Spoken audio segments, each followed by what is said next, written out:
Do you know what's common between this, and all of these pages? They're all built on a no-code tool, which means you no longer need to develop to implement your designs. All you have to do is to import your Figma designs in a tool that can convert them into real websites that look, feel, and function like they were created by a developer. Friends, the tool I'm talking about is Framer. And in today's video, I will take you through a tutorial where I will create a portfolio website with Framer right from the scratch. Make sure you watch this video till the end because I have a surprise for you. For now, let's start with the video. So here's the website that we're going to build on Framer today. This is a simple portfolio website. Now, no nonsense, it just has a header section which just talks about, hey, this is Sapta. And there's a section which says about my work, which are nothing but the case studies. Now, what is different from all the other tutorials that I might have made in the past is that in all of them, clicking on any of these case studies would open up an external link. But in today's tutorial, what we are going to build is something that will open within your website itself. So you will not only have your personal website, but you will also host your case studies inside it. And the case studies will open within your website. And now the greatest part out here is we'll also integrate CMS. CMS is nothing but content management system, which is inbuilt within Framer, which is kind of like the backend, if I were to put it this way, so that you don't have to come and fiddle with the layout of your website every single time, but a nice interface would open up where you'll give the title, add an image, and compose your case study just like you would do in any word processor or text editor, and it'll start appearing automatically on your website. So that's what CMS is, or a content management system is. That's exactly what we are going to build today. It's very simple. We have designed it on Figma out here. Again, it's a simple design. It just says, hi, this is Sapta with my image. And I've also put this thing out there. Part of it is just a visual because everything was becoming a little too blue. I just wanted to balance it with some warm tone, which is nothing but the orange. The style that I'm trying to aim out here, the visual style, is nothing but a bit of retro, but these days it's getting a lot popular, and hence these choices of colors and this sharp corners. And that's the aesthetics that I'm trying to bring in. I also created the styles of these tiles out here and a tentative design for the case study page. That is a page where you can go and read the case studies. I've also made some sample assets out here, which is nothing but these are the 4 colors which I have used, and a couple of heading styles. And these are the images of the case study, nothing but the thumbnails, right? It has got nothing to do with the web design that we are going to do today, but it is just an image which you will use as a thumbnail image for your case study, right? Because without image, it may not look very good. And even in this, I try to keep it in sync with the style that we have picked out for the style of our page itself. Now, I know that one of the reasons why this header section looks good is because this large typography where I've written Sapta. Now, I have conveniently chosen my nickname, which is a very small 5-letter word, but it may not be practical for many of you. And I understand that. And that's the reason you could try to do something like this. You could just describe yourself in the header section in 1 or 2, maybe 1 sentence, and that works too. I also tried another way of showing the listings. This is nothing but, a horizontal way where you have one after another. And I've also tried the grid one out here. But for the sake of today's tutorial, we will stick to the grid view and also this style. Of course, this header style and the listing style has got nothing to do with each other. It's just that, I was making it 2 different variants. You could mix and match as well. But for today, like I said, we will stick to this grid view. But let me know in the comments, which one do you think is a better way of showing your case studies? Is it this horizontal format like this, or is it for a vertical format or a grid format like this? And also, in which circumstances would this be better, and in which circumstances would that be better? Let me know in the comments. We can have a discussion. All right, that's about it. So you see, we have designed this on Figma. I will keep the link of the Figma file in the description. It will be a community file so that you can go and check out my file as well. And we'll be using many elements directly from Figma because Figma and Framer has a very nice handshake. So you could carry forward a lot of these elements without having to recreate them on Framer from the scratch. Although Framer is also pretty simple to use. It's almost like Figma, but we will make use of Figma if we have it. And the plugin is nothing but Figma to HTML with Framer. It works just like copy paste. You copy something from Figma, you paste it on Framer. It works almost like that. Now, this is how Framer is. If you just sign up with your Google ID and create a free account, this is what you will see. It'll be blank because you don't have anything out here. You need to go and click new project. And when you do, you will have an untitled file. Now, I've already created this untitled file because I also saved some assets inside this, which I will talk about in a bit. Now this is an untitled blank file of Framer. It is very similar to Figma. If you see on the right hand side, you have got one panel, which if you see it has pages, which is something that you don't have on Figma, but layers panel is something again very similar to the way you have it on Figma. The center part is where you actually work your workspace, and the right side is the panel where you make adjustments. It's the controller, which when you make some changes out here, it reflects in your work area in the center. So this is the similarities out there. Now, the reason why I had already created this untitled is because I went ahead and saved some styles out here, which is nothing but these things that you see out here. I saved these colors: blue, orange, pale orange, light and dark. Light and dark are nothing but white and black. And these are nothing but the heading styles which I have defined out here: heading 1, heading 2, heading 3, heading 4, button and body. Now, saving these things is not a mandatory step. Remember that. Now, the reason I saved it just to save some time so that we don't have to keep fiddling around with the font sizes and styles. It is just like you create your components, not even components, the tokens, the text styles, the color swatches that you save. It is very similar to that out here. I've already done it just to save some time out here. Okay. Now in the layers panel, you'll see we have something called desktop. Now this desktop is nothing but a frame. Of course, Framer is a web development tool, no-code web development tool, and you can add breakpoints to make tablet and phone views, which is also very easy to make. In fact, it automatically gets created. You just need to make some tweaks to make it work in that phone frame or something. But for the sake of this tutorial, we will focus only on the desktop view, which is nothing but this one. And by default, Framer creates a 1200 pixels wide desktop frame. Okay, and this thing is nothing but a frame. Now in that frame, we can add a layout. The layout is nothing but auto layout, very similar to the auto layout that we have out here. Or you can even directly insert an auto layout from this layout thing that you have here at the top. So this frame is nothing but a simple frame. A row and column is nothing but auto layouts, vertical or horizontal, and grid is nothing but when you have both. Today we are going to use grid as well and rows and columns. In fact, every section will be a layout, because when designing in Figma, auto layout is just an optional thing because all your designs are static. But here, your designs, whatever you're making, that website needs to work for multiple different sizes, different screens and all. And that's why everything kind of needs to be that auto layout, what we call in Figma. And here it is called simply layout in Framer. Okay, let's get started. First things first. So we will first bring this nav bar, which is on the top, which is nothing but my logo and some buttons here. So I'll select this and I will go to this plugin and click on Figma to HTML with Framer. Now it's just running and it says that copied 6 layers, paste in Framer. Okay. Now I'll go here. I'll click on this desktop, which is nothing but a frame itself, and I'm going to hit paste. You see, it just came just like the way it was out there. Of course, we'll have to make some adjustments to it. First things first, we'll make one adjustment to the desktop itself. Now, this is a frame, but we will keep stacking elements one after another. So I'll convert it into a layout. The way to do it is essentially you add a layout to a frame and it starts, behaving like an auto layout. That's how it is in Framer. So I'll click on this desktop and I will click on layout. Okay, I'll click on layout, and stack and grid are the two things. Grid is nothing but what we have spoken about. I just need a vertical stack, because we will keep adding things one after another. Align center is good. Gap, don't worry about it. We'll fix it later. Padding, we don't need right now. I think that's about it. It's good enough. Okay, now we will make more adjustments to desktop later, which is nothing but the big thing. Nav bar, let us come here. Now in nav bar also, let's go ahead and add a layout to it. Okay, we added a layout. The direction is horizontal, is good enough. And now for the width of it, we will make it relative. Since we do not know what size of the screen users would be using, a relative 100% means that whatever the size of the screen, take 100% of the space and spread the elements there. That's what relative 100% means, and that's exactly what we will use here. So relative 100%. Okay, now that you have said, okay, 100% spread it, but how will you spread it? How do you distribute the elements? So for that, in layout, you will see something called distribute. By default, it is set to center, right? If I make it start, you will see it aligns to the left. If I make it end, it aligns to the right. And if I make it center, it aligns to the center. But in addition to that, there are a few other things as well. There's something called space between, and that's what we will use, which means if you have the two elements, put them on the two extreme sides and add space in between. See, that's what it did, space between, and this is how it is. Okay.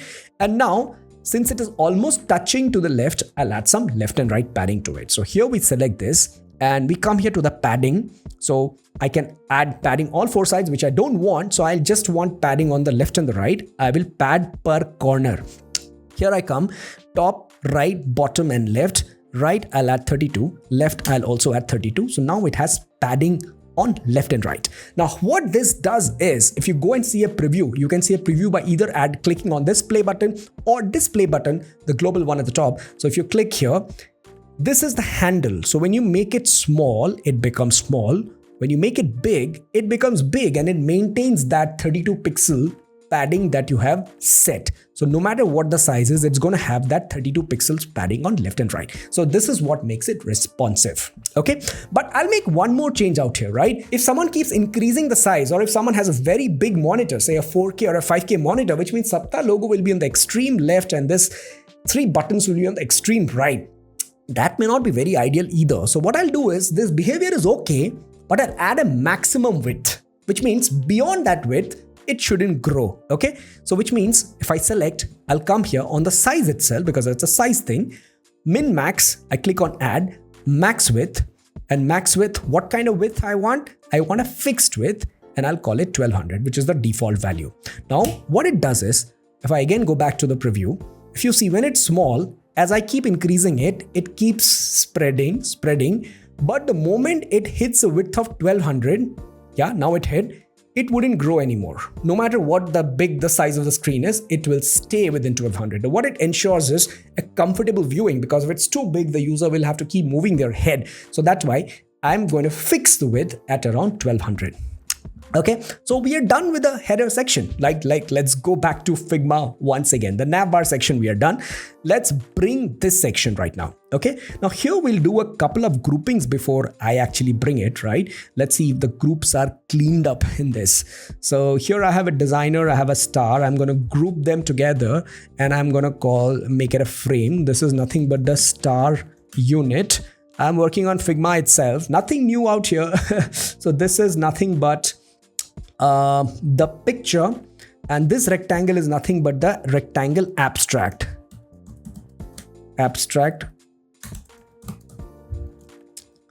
This is the abstract rectangle which is behind, and actually I will ungroup this, not needed, and I'll put the star unit also, the star picture and the abstract rectangle. I'll group them together. I'll call them the image or the picture side. Okay, and the other side, the remaining side, is nothing but the text side.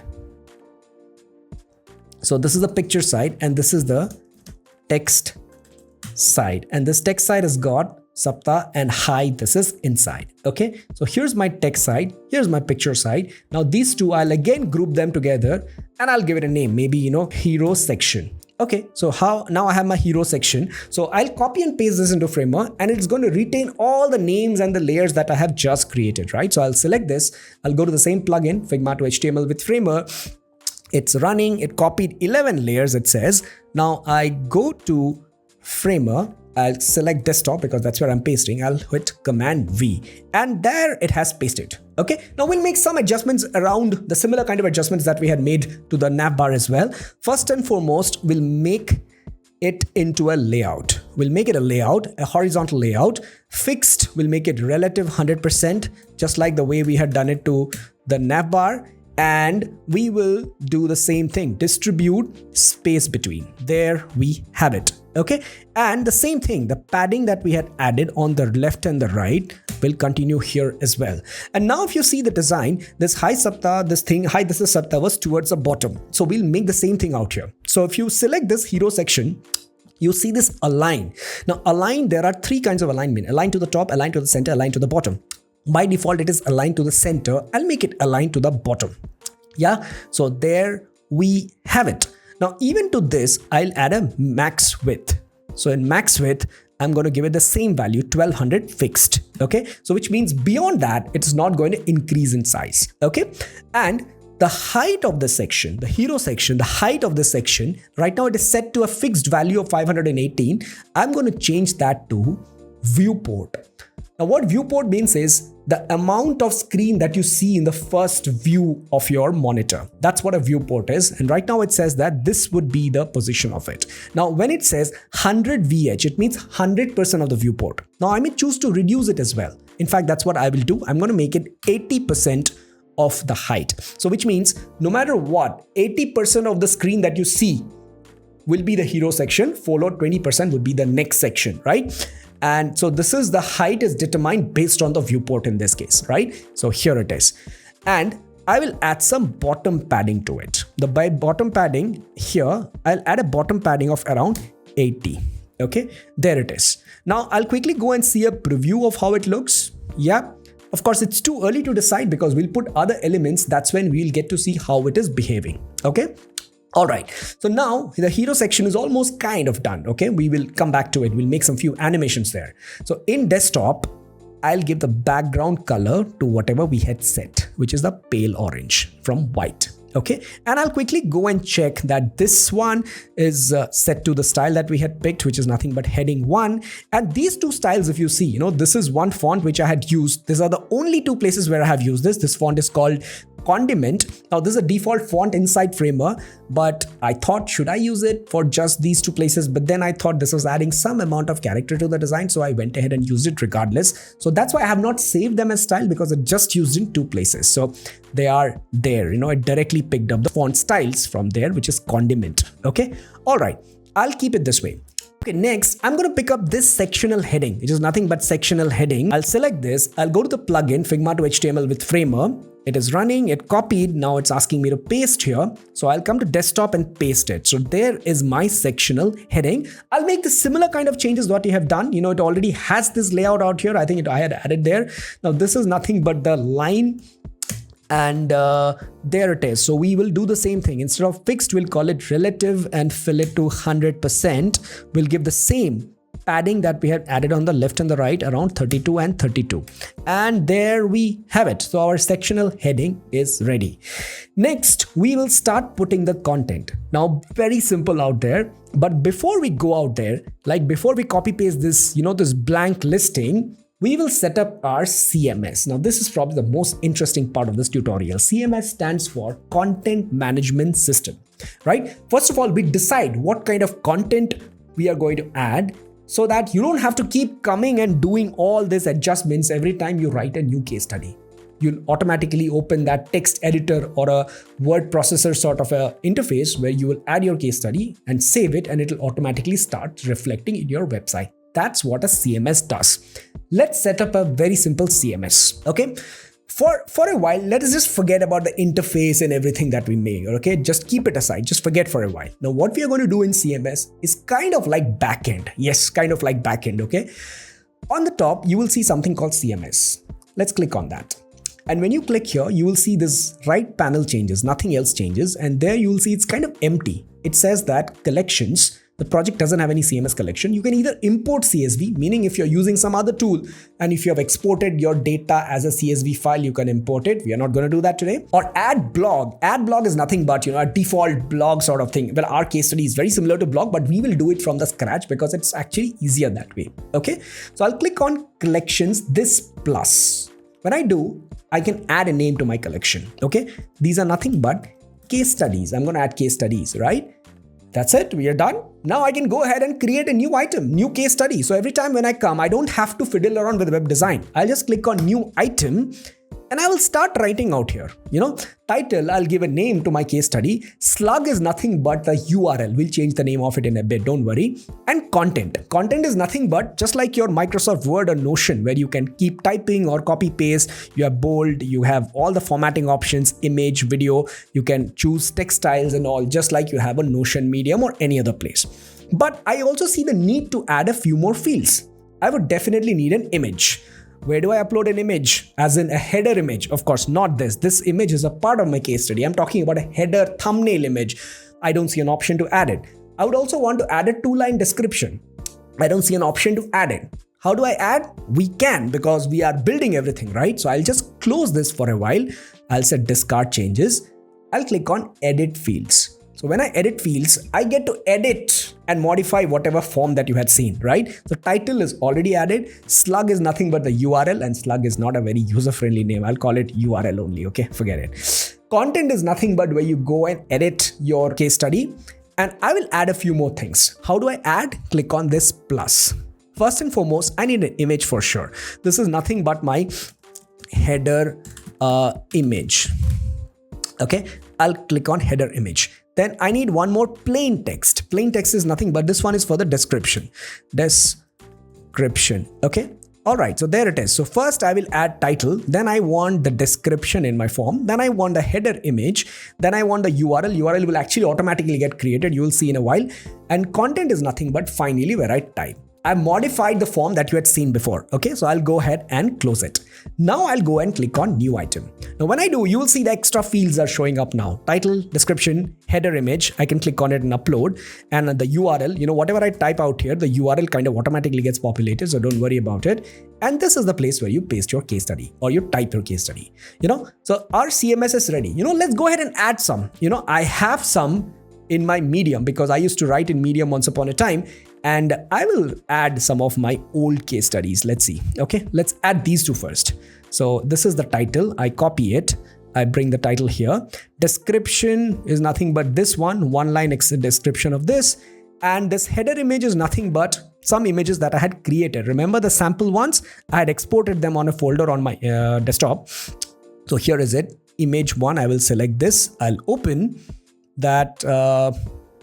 Appears here. See, this URL automatically got created. Content, I will roughly add some content here, right? Maybe these only I'll just copy and paste and I'll bring them here. Okay, then after that there was an image. I will copy the image and I will bring it on Framer. Just like, this is not even web development. What we are doing right now is we are just typing on Notion or Microsoft Word or anything, whatever word processor you're comfortable using. I'm just copying and pasting and it is picking up the formatting just like the way I had done, right? I'll just make it heading 2 because it'll be too big otherwise. Okay. All right. So there it is. I don't have to, make the entire case study. I'll just go ahead and save it for now. Okay. And one entry got added out here. What I'm doing is I'm just adding data. We haven't made the website yet. We will make it in a while. We're just adding data. Okay. Let me add one more. I can click on new item and start doing it and say once again, or I can just duplicate this and just make some edits to it, right? Let's change it to this one. The title changes to this. The description changes to this. UX choreography, also known as motion design. Just make it a little bit this way. Image, of course, I will change it because it's a different case study. So every case study, whenever you're uploading, you also upload a thumbnail image, right? So that's what I just did. Case study, let's assume that I had typed something else, but we'll just keep it. Save. Now I have 2 case studies added in my backend, right? Now we'll have to bring those things in our website here. Let's do it. Okay. For that, what we can do is we are in desktop. So we'll have to create a section where all these lists are present, which is nothing but these lists. The styling we will do first. Let us bring the structure. Then we will copy paste our design and then do the styling. Okay. So we'll click on insert. And in insert, you will see many things which are already, some templates are already present. Like even for pages, entire pages, you can directly pick from whatever Framer has got for you. We are making from the scratch, good. But if you don't want to, you can always do from here as well. So in CMS, let's go to collection lists. And this case study is nothing but the one that we just created. So we'll click on this and yeah, this thing came. Now this is like huge. Some things are happening out here. So I will put it inside desktop. I'll put it inside desktop. Now you're not able to see the desktop because the desktop is only this much. Like, why is it this much? Let us fix that. If you remember, this desktop was also a layout and the height is set to fixed. We don't want it fixed. Let's call it fit content. When we call it fit content, you start seeing all of these. Now, I don't know why it picked up these. It is showing up the 2 that you have just added. Okay. But what is this? This is nothing but a preview. It only has one template here. If you see the layers panel, you will see that there's a collection list which just got added. Inside that, there is something called stack. Inside that, there is a frame. Inside that, there is a post. The post is nothing but the title and a description. And when you click these, you would see the first one is only getting selected. The second one isn't getting selected. Why? Because the first one is the template. That is the template. Whatever changes you make here, it'll automatically start reflecting here the styling, not the content. Okay? But we don't want this styling because we already have our styling out there. So what I'll do is I'll just delete these two because these two are the templates. I'll keep the collection list and the stack. These two I will delete and I will go to my Figma once again. See, this is an empty listing that I had made, which is nothing but this only, right? This only, just that it's empty. So I'll select this listing, go to my plugin, Figma to HTML with Framer once again. So it copied 9 layers. It's asking me to paste. Now I'll come inside the same stack where my initial, that ugly thing was present, if you remember. Here, I'll go and paste it. Okay. Now when I pasted, it immediately made 2 copies, or rather it is showing me 1 because I had 2 items in it, right? But nothing is really showing up out here. Let us fix that right away. Okay. So here you see in this image, this is a template. We are editing a template, if you remember. Now there's an image. That same image that is on my backend should show up, but it's not showing up. Why? Because here, when you select this image, in fill, it is a color right now. I don't want it to be a color, right? I can change this to whatever I want, but I will click on this plus that you see right before the fill. So when I click on this fill, you will see it has an option called set variable. When I hover on it, you see the options that we just created in our CMS. It is pulling from CMS. If you had not created this, it would not show up. So it is showing header image, which is nothing but header image that we just uploaded. When I click on it, you see it auto-populated the correct header image. See, this is different because it understood. It's a variable data that I'm pulling from what is there on CMS. Similarly, we'll do for title. In title also, I will come here. Actually, I'll set the style also. The style is supposed to be heading 4 and the description, I'll call it body. Yeah, there it is. And this title would be nothing but I'll click on content, set variable, title. See, it started pulling the title. This description is again nothing but content. I'll click on this plus, set variable, description. So yes, it just pulled the information that we have already set on CMS. So you see the first article, the second article, it nicely pulled everything that we want. And now in this, once we have done on the styling, we have not done the styling because, some layouting we'll have to do. Whatever you go and add there on the CMS, it'll automatically start appearing. You won't have to do anything. That is the power of CMS. Okay. Content management system, kind of like the backend. Okay. We'll do that. We'll add one more article to show you how it automatically comes. But before that, let's go and fix this layout because this is not how we want it, right? All right. So let's go and see. So first things first, this collection list, it shouldn't be fixed. We'll call it relative and we'll call it 100%. Okay, 100% so that it takes up the space like this. After that, we will make it a grid. The moment we make it a grid, you see it's already started looking better. And once we make it a grid, this entire collection list, stack was what already stack is. You can make it horizontal, you can make it vertical, but when you make it grid, you can decide how many columns you want. Right now, there are 2 columns. If I increase it, you can have a third thing as well. Of course, we'll have to do some fixes before we get there, right? So let's keep it 2 and we'll fix some of these things out here. Okay.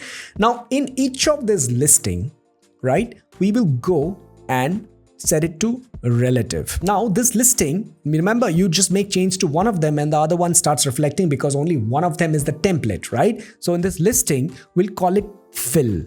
And the moment we call it fill, it just fills in the entire information. We'll do the same for the image as well. We'll call it fill, we'll make it fill. And for the text as well, we'll again make it fill so that it ends up using the entire space and doesn't just restrict. So if you see, when you make it fixed, right, it just uses this much of space. But when we make it fill content, it just takes up the entire space that is available. So that's the advantage of it. We'll do it for all these things as well. We'll just make them fill so that it ends up using the entire space. And whatever spacing you set in the collection list, right now it is set to 40. That will be the spacing between them, which is, I can make it 32. It's just reduced and everything grew a bit. I can make it even 100. So everything reduces and this space is 100 right now. Of course, I don't need, I'll keep it maybe 40. We'll change it later. Okay. So there it is. This is my collection list. And as usual, I will just add a right and a left padding of 32 and 32 so that all the margins are kind of in place. And now if you see, we'll just go ahead and increase the columns You see, this is how it would be. I can change the number of columns in just one click, right? So yeah, it'll start making a lot of sense when I put a third one. Okay, for now, I'll just keep it 2. And there we are. Now there's one more thing which is remaining. So if we go and preview it, right? If you go and preview it, you would see if you increase the width, it is just increasing all the way, as big as you make it. But as we had done for the top 2 sections, we have set a maximum width to 1200. We'll do something same to here as well. So for that, for this sectional heading and this collection list, I'm going to make one more row, which is nothing but an auto layout, and I will draw it here. I'll draw it something like this. So there we have the stag. The sectional heading automatically went inside this collection. I'll put both of them here, and we will make it relative 100%. Height will be fit content, and we have everything inside this stack. And the name of the stack, we'll call it my work section, right? And to this section, we can add top and bottom paddings as well. So I will add a top padding of around maybe 40 and a bottom padding of around 80. Okay, so that we have some breathing space out here. And to this work section, I will add a maximum width, which is fixed 1200. Now, if I go and preview it, you will see if I increase the width of it after 1200, it is not going to grow. It is not going to grow, just like every other section. Let's see a full screen preview of it. Yeah, our website is almost coming to life. Perfect. Now let us spice things up a bit. In the top section, I feel it feels a little too static. Let us do some animation. Okay, now let's come here. In star unit, if you remember, on this hero section, we had this text on the text side is okay. On the picture side, we had a star unit and a picture. So let's not do anything to the picture right away. In the star unit, I want to do something. I want to take this designer thing out of this folder, and the star unit alone, I want it to be looping in an animation, right? And you can do this in Framer. So this star unit, which is nothing but the vector star inside, I will select this, and I will click on effects on the right panel. And here there are multiple effects that I see. I'll click on loop. And when loop opens, I can select what I want it to do. Loop is nothing but something which keeps looping. Mirror is not something but which just happens one and then reverses back and so on, right? And what I need to do is I want to rotate it by 360 degrees. And how? What is the duration? For the duration, you'll find it inside transition. And the time, I'll keep it some 6 seconds. So it'll take 6 seconds to make one full rotation. Okay. And I will just close it and we'll go ahead and quickly see a preview. You see what's happening? This thing will keep rotating forever. So it is going to do one complete rotation in 6 seconds, and you can control the speed. If you want it faster, make it 4 seconds or 3 seconds. If you want it slower, make it, some 8 seconds or so. So this will keep rotating. I will do one more animation as well. This background, this thing, if you remember this abstract rectangle, I'm going to create some animation out here. Similar looping animation. So I'll select this. I'll click on effects and I'll again do a loop. Now in this, I don't want it to rotate. So I'll make the 360 thing as 0, but I want offset as in movement. I'll make it 10 and I'll make this also 10. And this time I want it mirror. And for the duration, let's keep it 1 second and see how it appears, right? Let's see a thing. Yep. You see this thing subtly moving? I feel it's a little too fast. Maybe I will, instead of 1 second, I'm going to make it 2 seconds. So I'll click on this effect, which is already added. If I click on this cross, it'll go away. I'll go to linear. I'll make it 2 seconds so that, it just slows down a bit. Now we'll see the preview. Yep. It is subtly moving. It is subtly moving and this thing is rotating. It just gives it some amount of character, I feel. Okay, so the header section is actually done. It looks nice. Now let's go ahead and see how will it work if we add a third case study to this, right? Let's not touch this at all. Imagine I'm done making the website. Let's go to just CMS. And now I want to add a third case study. Okay, now let's pick one of the case studies. This was one of the first case studies that ever written in my life, right? This isometric illustration 1. So of course I can click on new item, but for the sake of this, I'll just duplicate one of these. And I will just copy paste my case study. I will just go to this title. I copy it. This one didn't have a description. I will just write getting started with maybe isometric illustration. And of course, every case study comes with its own image. So the image 3, I will just upload it. And the body, let me not touch it. Of course, it will be a different one for a case study. And I'll go ahead and hit save. you see a third one came here. Now I don't have to do anything. I'll go back to my site. Voila, there you have it. Your third case study has come out here, right? I didn't have to do anything. If I just go and preview it once again, there you see, I added a third case study. It started showing up automatically using the same style that we had picked up. Now I see that, it just messed up the alignment a bit. We'll fix that in a bit. Now, with this, I can change the number of columns, right? Right now there are 2 columns. That's why the third one has come to the bottom, or rather, this is the third one. The new one comes at the top. But I could even choose to make it 3 columns. See, in one click, I can choose to have this layout, or maybe even 4. 4 might be a stretch, but 3, I feel it looks good enough. There's nothing wrong in that. And to fix that alignment issue that we had seen, what we can do is, inside this section, stack, we could align everything to the top. That way, even if something is shorter, the tops will be aligned. So let me show you how it got fixed. If I switch it back to 2 columns, you see now everything is aligned to the top. That misalignment is gone. But I think I like the 3 things better because I think it nicely fits here.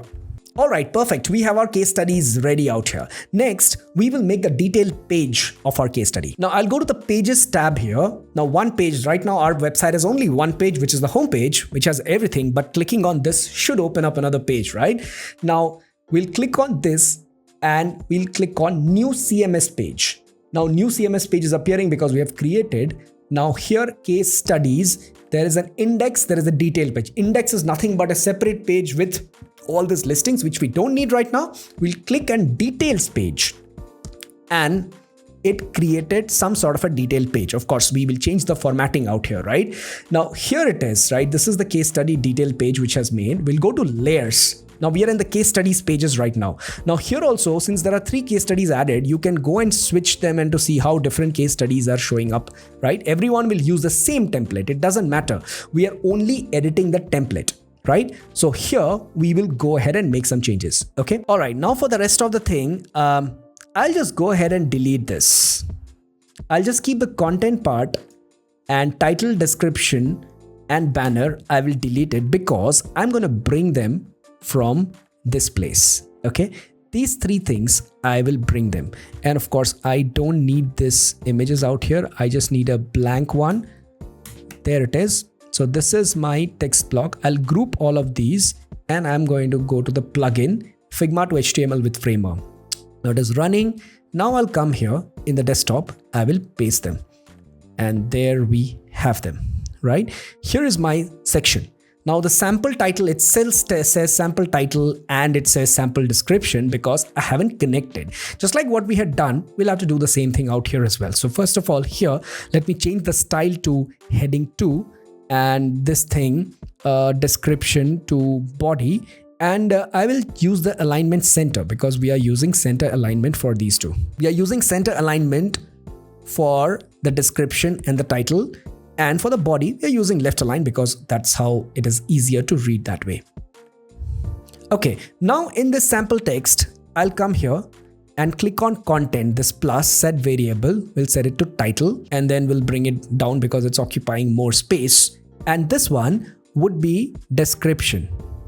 So there we have it. Now we don't need this group. I'll bring this text block outside because we already have this post. I'm going to bring this inside the post. And this image group will be here. So right now, everything is inside one thing called post, the initial thing which they had made. Now this has the text block, which is nothing but the header and description. And this group thing is nothing but the image and the content is nothing but the content of your site itself. Now I'll select this entire post thing and I'll make it relative and 100%. And maximum width, I will set it to fixed. And this time it'll be 720. Now the reason I'm not setting it 1200 because this is a group of text, a paragraph of text, and the user will be reading it word after word. And 1200 might actually be a little too wide for it. For the rest of the website where there are different elements out there, 1200 could be a good width. But for reading big blocks of text, we shouldn't go beyond 700 or 720. 650 to 700 is usually the thing. I've used 720 so that it's easily readable. It is not too wide, it is not too narrow. All right, there we have it. And in this image, we will again do the same thing. This image, we will click on this fill and set variable. We'll bring the header image here so that the same header image kind of keeps repeating here as well.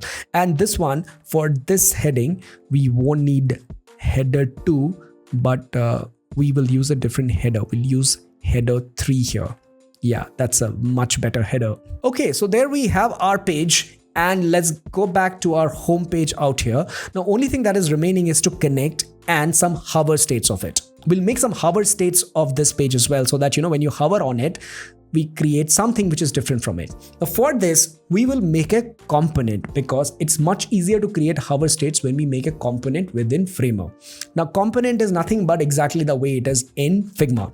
We'll click on this listing, we'll right click and make it a create component. And this is listing, it says create. And you see, it has brought us inside. We are still inside home, but we are one level inside this listing description, which is nothing but the component that we had made. Now, if I come back to home, all these are nothing but whatever we do here, it's a template anyways. Now we have made that a component.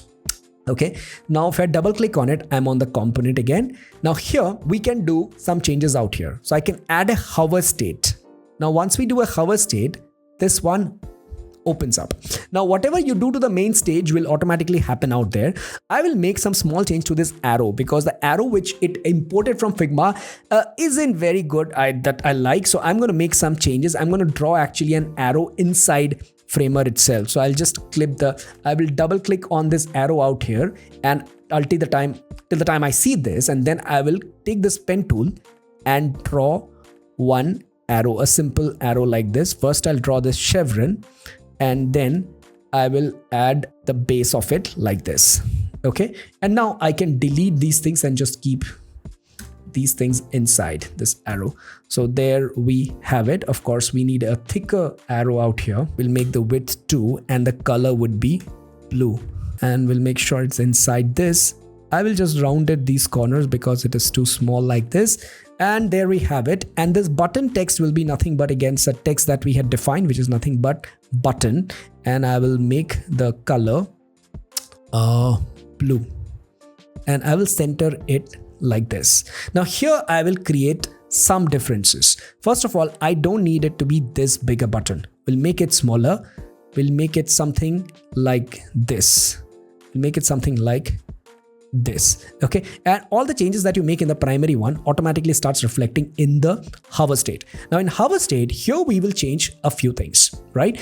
Now what I'm thinking is, in the normal state, maybe the arrow doesn't need to show up at all. Maybe the arrow opacity would be 0 and it will be somewhere closer, and this read more would be centered like this, right? Now the same thing will start reflecting out here as well, but here we'll make the changes. Here we'll bring it here, and the arrow will be here, and the opacity will increase it back to 100% like this.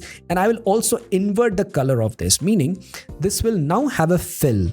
This will now have a fill, and this arrow and text will become white. Let's make this white.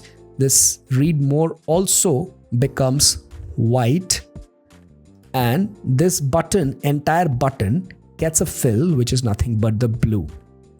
Okay, so let's double click. Yeah, there you see we have the button. In the normal state, it is just the text center align. In the hover state, it just changes, inverts the color, and the arrow appears, and all these things will get animated. In the hover state, I also want this title to be blue in color. I'll add blue color here. Oops. And I want the image also to have a stroke which is blue in color. Let's add that. Border, and not black but blue, and it'll have a thickness of 2 pixels.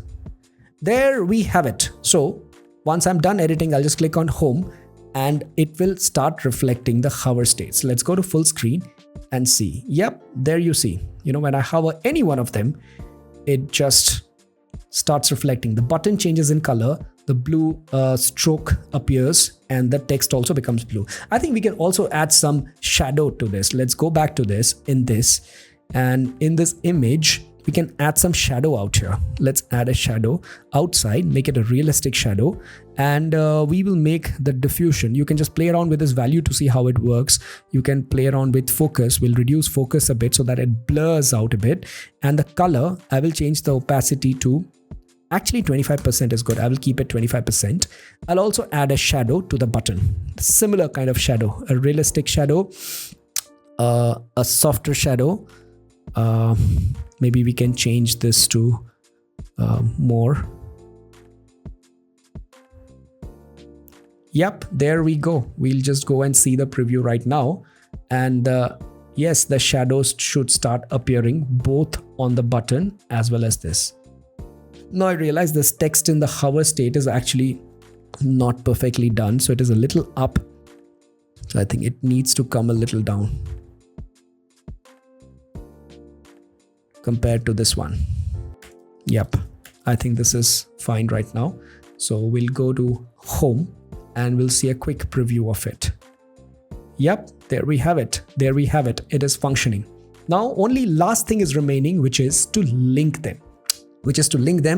And let's go ahead and do the linking. So if anywhere it is clicked, I need the case study to open up, right? For this, here, I'll go all the way to the top. I'll go to the layer section and go to the stack. Essentially, for whichever stack you open, you click on, you should go to the respective case studies. I'll click on link and it'll open up this page or URL. Just pick this up, which is nothing but case study / respective URL, whatever the URL is. So just click on it. Now, if you see a preview, whichever case study you click, the same thing is opening up. I opened the Illustrator one. If I just, go back again and I click on motion design one, there is the motion design one. If I again reload, I come to this listing one. Here is the listing one, and so on. So here they are linked, all of them. Now let us do one more thing. If you remember, we also had a work, about, and contact. About and contact, we're not going to worry much about right now. Work, let us go and link this work so that whenever someone clicks on work, the page should scroll and come here. Right? For that, I'll first have to create an anchor. So this section, my work section, in the scroll, if you scroll down, you'll see something called scroll section. So when I click on it, I can give this section a name, right? A scroll section. I'm going to call it my work and I will just hit enter. Okay. Now, when I come here in this work, I can make it a link and to pages. Yes, I'm on the same page itself, section, my work. And do I want to open it in a new tab? No. How do I want it to scroll? Smooth or instant? Of course, I want it to be a smooth. And that's it. I think we are good. So since I made it a link, it has become orange right now. That's the styling that I had defined initially. So there it is. Now when I click on this, yep, it just comes over. That's it. Now, only one of them orange feels a little weird because, others are not linked. But imagine in a world where all of them are linked, it will start making a lot of sense out there. In fact, I was thinking of making one about section right at the bottom, and then you could connect this about and even this picture. So I could create a hover state for this picture also, clicking on which will take you to the about me section, which we haven't created. But yeah, there you see, we have just created a website in less than an hour right now. And there it is. It is fully functional with your case studies inside it, which is ready to be published. All right, remember I talked about a surprise in the beginning. Now for all those of you who are still watching this video, if you click the link in the description and use the promo code as shown on the screen, you will get 25% off for the first 3 months of Framer's mini and basic site subscription. So folks, that was the video. Now, if you're interested in my design journey, you can have a look at this video where I talked about how I got a high-paying UX design job. And if you're looking for a free resources to boost your design skills in 2024, don't forget to check out this video of mine. Please like and share this video with your network and hit the subscribe button. It motivates me to create more content for you. Until next time, this is Sapta. See you all in the next one.